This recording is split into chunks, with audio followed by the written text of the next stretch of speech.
Bonjour à toutes et à tous. Je m'appelle Nicolas Rossignol, je suis journaliste, personne n'est parfait. Et vous savez quoi, comme n'importe quel journaliste, en fait, je ne connais rien. Donc je suis venu apprendre à vos côtés. Et cette émission spéciale C'est à nous va me permettre et nous permettre d'apprendre, mais aussi de nous retrouver. C'est à nous, c'est le rendez-vous mensuel que vous propose la Croix-Rouge.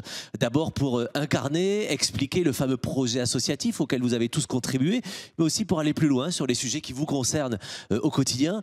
Et vous savez quoi, un an, jour pour jour, après le début d'une année complètement folle, presque romanesque aussi, c'est presque un clin d'œil, en fait, de parler de résilience après cette année. On va en parler avec des acteurs de terrain, on va en parler avec beaucoup de personnalités qui ont accepté votre invitation et qui sont vos invités exceptionnels. Et vous savez quoi, on accueille d'abord Justine, qui est à mes côtés et qui est bénévole Croix-Rouge à Clamart. Salut Justine. Bonjour Nicolas. On va en parler tout à l'heure. Et puis, on a quand même un cadeau énorme, c'est qu'on a, il va détester que je le dise, mais le pape, en fait, de la résilience. Et je ne parle pas que de sa coiffure, mais nous avons Boris Cyrulnik, le pape. Bonjour Boris. Bonjour, merci de m'avoir invité. Très bien. Boris, juste un truc, vous les connaissiez, la Croix-Rouge d'ailleurs, pourquoi est-ce que vous avez accepté leur invitation aujourd'hui? Alors j'ai pratiqué la Croix-Rouge quand je faisais le diplôme de secourisme de la Croix-Rouge, et puis ensuite j'ai été enseignant à la Croix-Rouge, et puis ensuite j'ai été à Genève, donc je connais très bien la Croix-Rouge, mais sauf que c'était en 1965, donc ça reste entre nous. Oui, hein. évidemment, et vous ne les faites pas, ne vous inquiétez surtout pas, et vous allez d'ailleurs nous prouver que l'éternelle jeunesse, vous l'incarnez bien ici. Justine Mouniamandara, vous êtes élève kinésithérapeute, et vous êtes surtout bénévole à l'unité locale de Clamart, c'est ça? Absolument Nicolas, je suis secouriste de niveau 1 depuis juillet et j'ai également pu intervenir sur le dispositif Croix-Rouge chez vous lors du premier confinement. Très bien. On aura l'occasion de vous poser plein de questions parce que vous représentez ici tous ces formidables bénévoles qui nous regardent partout en France, dont on est super fiers de leur boulot, évidemment, de leur engagement, et puis qu'ils soient aussi avec nous aujourd'hui. Beaucoup d'autres invités ont accepté aussi d'être avec vous. Et puis, il y a celui surtout qui nous réunit et qui a voulu nous réunir aujourd'hui avec ses équipes. Je sais qu'il est super heureux de nous avoir et de vous avoir à ses côtés. C'est Jean-Christophe Combe, qui est le directeur général de la Croix-Rouge.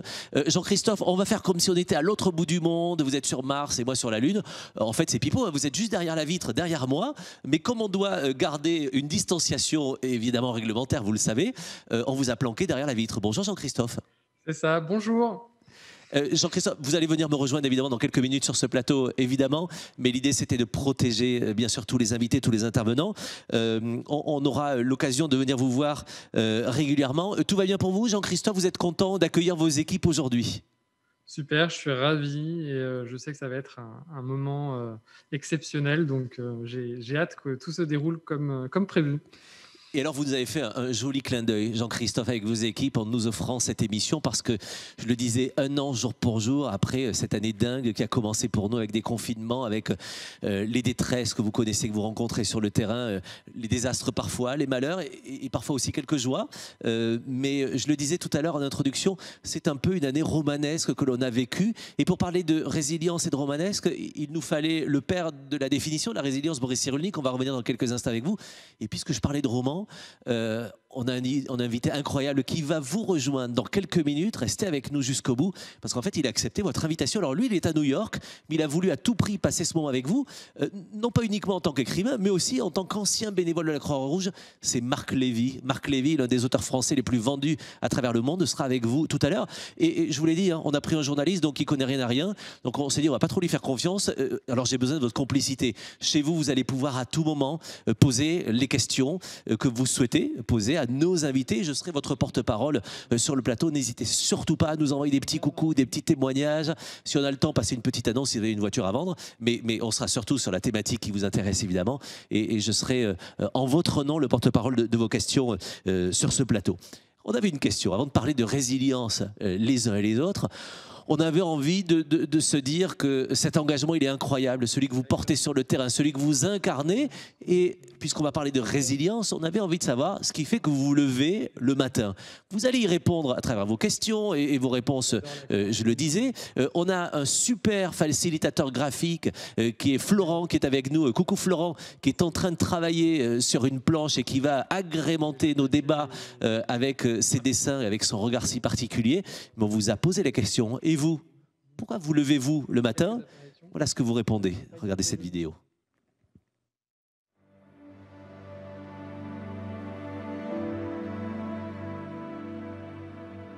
Mon bénévolat est important parce qu'elle fait partie de ma vie et je ne conçois pas de vivre ma vie sans faire mon bénévolat.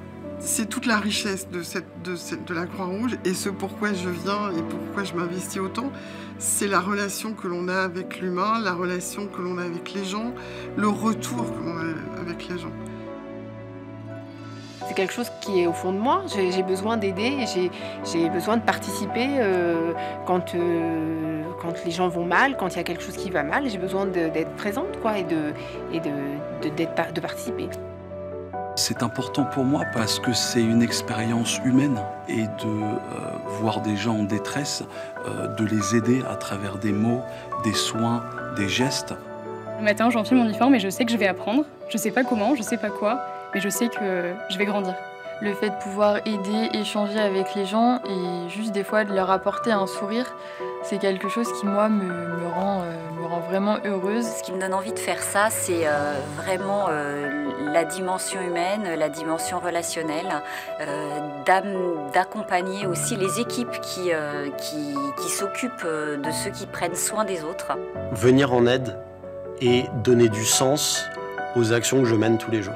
Et dès que je mets la tenue Croix-Rouge, je sais que là, je suis en mission. Pour moi, c'est assister les personnes et apporter une aide.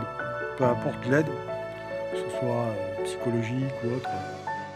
C'est vraiment important pour moi d'être engagée pour aider dans la société car je suis depuis toujours intéressée à être efficace à l'échelle sociale. C'est tout simplement la richesse de la journée que je vais avoir en lien avec les rencontres, en lien avec les moments de partage, en lien aussi avec le fait que l'enfant que l'on accompagne permet aussi parfois d'avoir des moments privilégiés encore d'insouciance.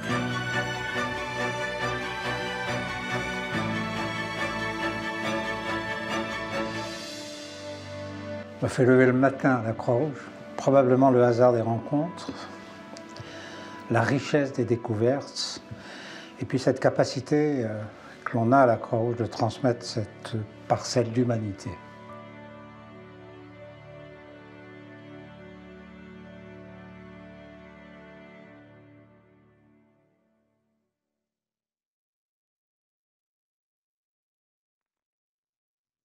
Et que de magnifiques témoignages vous nous offrez. Merci vraiment de nous les offrir en cadeau, ces témoignages. Justine, vous savez pourquoi vous vous levez, vous, le matin ? Oui, absolument, Nicolas. Je me lève parce que j'ai envie d'aider, mais surtout parce que j'aime ça. Ça me plaît de me sentir utile sans rien attendre en retour. Ça peut être même juste un simple sourire, un petit geste, un mot sympa. Et je trouve que c'est ce qui fait la force de la Croix-Rouge. Mais c'est aussi pour retrouver des personnes qui partagent les mêmes valeurs que moi et qui sont devenues au fur et à mesure des amis. J'aime l'action, l'esprit d'équipe que je retrouve particulièrement dans le secourisme. Et puis la Croix-Rouge, c'est aussi une expérience tant d'un point de vue personnel que professionnel pour ma part. Chaque rencontre, chaque échange me fait grandir et j'en apprends beaucoup sur les autres et sur moi-même. Et actuellement, avec la crise, forcément, j'ai encore plus envie d'aider. Et je suis arrivée à la Croix-Rouge en novembre 2019. Et donc, c'était le moment parfait. Évidemment. Voilà. Boris Cyrulnik, je ne sais pas si on vous a déjà posé la question, mais vous, qu'est-ce qui vous fait lever le matin ?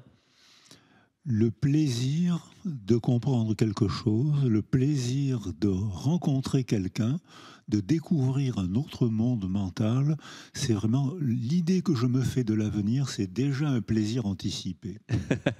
Et en fait, c'est la réponse d'un enfant, parce qu'un enfant peut se dire ça, c'est ce plaisir de découvrir, de rencontrer, c'est l'enfant que vous êtes qui, tous les matins, a le plaisir de découvrir quelque chose de nouveau. Mais j'ai pas vieilli, c'est vrai. C'est-à-dire que ça fait 84 ans que je me répète les mêmes phrases.